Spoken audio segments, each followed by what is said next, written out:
Hi යාළුවනේ මගේ channel එක බලනවට බොහොම ස්තුතියි.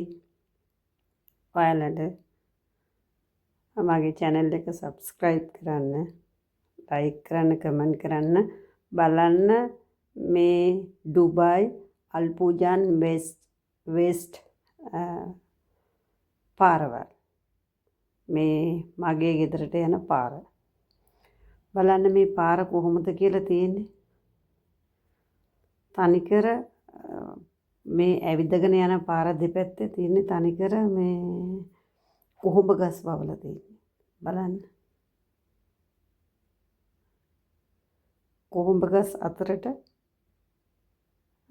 පහලට මල් පිපෙනේව තියෙනවා. අයිනට උසට මල් පිපෙනේව තියෙනවා. පාරෙන් මැද තියෙන්නේ හරියටම මේ රටින්දි ගස් වවලා.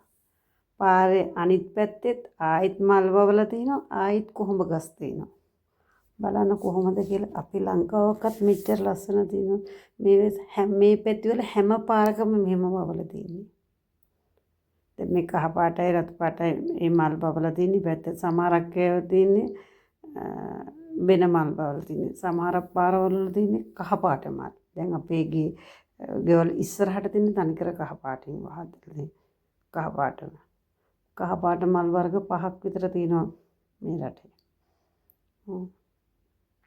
බලන්න එයාලගේ කොහොමද කියලා. හැබැයි ඉතින් මේ අවුව කාලට මාර දුකක් විඳිනවා මේව ලස්සනට බලන්නකෝ මේ බැවිලා තියෙන කොහොමද කියලා බලන්න. ඇත්තටම මම පාරේ යනකොට මං හිමින් සැරෙන් යන්නේ. මං හැමදාම එක්සර්සයිස් වලට ඇවිදින්න යනවා. මේ පාරවල හැම පාරකම මං යනවා ඇවිදින්න. ওই ප්‍රධාන පාරට වෙනකන් ওই පාරේ මම ඇවිදගෙන යනවා. පැයක්. මේ ආයෙත් වෙන දවසක වෙන පාරක මං ඇවිදිනවා. හරි ආසයි වෙනන. බලන්න කොච්චර ලස්සනයිද කියලා. ඕන කෙනෙක්ගේ හිත නිවෙනවා. බලන්න. මම අවුරුදු ගාණක් සිංගප්පූරුවේ නැති දෙයක් නෑ. වැලි කැටයක්වත් නෑ සිංගප්පූරුවේ. ඒ තරම් පිරිසිදු රටක්. ඒ නට අගයක් දැනුනේ නෑ. ලංකාවේ ඒ නට මෙහෙනම් හරියට අගය දෙනවා. මොකද මේක කාන්තාරයක නිසා. කාන්තාරයක මෙච්චර ලස්සන කරලා තියෙන නිසා. බලන්න කොහොඹ ගස් කොච්චර සනීපයක් දෙනවද කියලා. කොහොඹ ගස් වලට මාරම තැනක් දීලා තින්නේ මේ රටේ. බලන්නකෝ ඔය පාර දෙපැත්ත යනකොට මා හරියට ආස හිතෙනවා.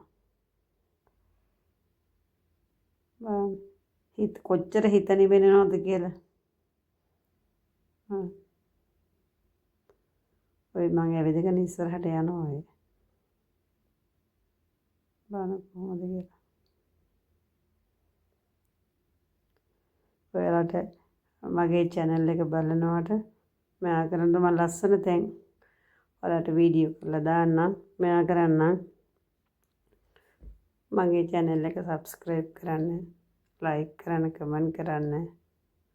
බලන සීල දිනාටම ස්තුතියි.